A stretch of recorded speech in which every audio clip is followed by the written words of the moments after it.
అలసిన వానికి ఊరడించు మాటలు.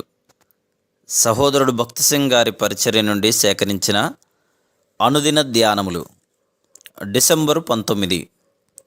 చెప్పనశక్యమును మహిమాయుక్తమునైన సంతోషము.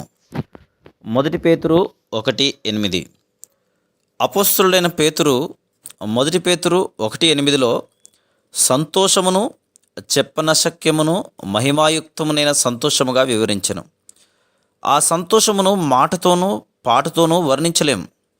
మరి ఏ భూసంబంధమైన భాష ద్వారా కూడా అట్టి సంతోషమును వర్ణించలేము. మనం ఎక్కువ మాట్లాడకపోయినను మన హృదయములో మనము పరలోకములో ఉన్నట్లు విశేషమైన సంతోషమును కలిగిందుము. కృపగల మన దేవుడు ఈ సంతోషమును ఒక వరముగా ఇచ్చెను.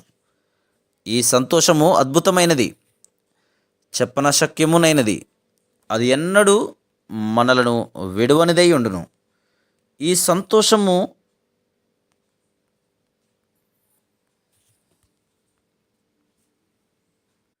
తినుట, త్రాగుట మున్నగు భూసంబంధమైన వాటిపై ఆధారపడదు. ఇది మన జీవితములలో పరిశుద్ధాత్మదేవుని కార్యము వలన కలుగు ఆత్మీయమైన సంతోషం. దేవుని రాజ్యము భోజనమును పానమును కాదు గాని నీతియు సమాధానమును పరిశుద్ధాత్మయందలి ఆనందమునై ఉన్నది. రోమా 14:17. కొంతమంది సంతోషం మంచి ఆహారంపై ఆధారపడి ఉండును. వారి సంతోషము సందర్భ సహితమైనది మరియు తాత్కాలికమైనదై ఉండును. కానీ ప్రభువు ఇచ్చు సంతోషం కరువులోనూ ఆకలిలోనూ కలిగి ఉండగలము. నేను ఆకలిగొని అనేక దినములు ఉపవాసము ఉండవలసి వచ్చినను నా హృదయములో సనుగుట మరియు వ్యాకులము ఎంతమాత్రమూ లేవని అనుభవపూర్వకముగా నేను చెప్పగలను. భూసంబంధమైనవేవియు నాలోనున్న ప్రత్యేక సంతోషమును తీసివేయలేవు. అట్టి పరసంబంధమైన సంతోషమును నిజముగా పొందియున్నామో లేదోనని మనం పరీక్షించుకొనవలెను. మనల్ని మనం మోసపుచ్చుకొనకూడదు. మనము బజారుకు వెళ్ళినప్పుడు కొనుగోలు చేయు వస్తువును పలుమార్లు బాగుగా పరీక్షించి తీసుకునేదము.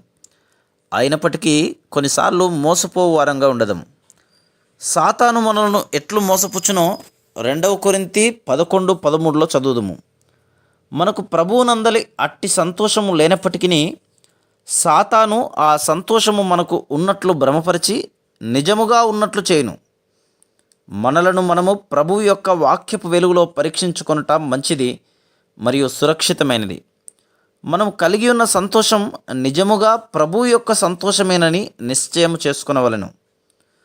Praise the lord.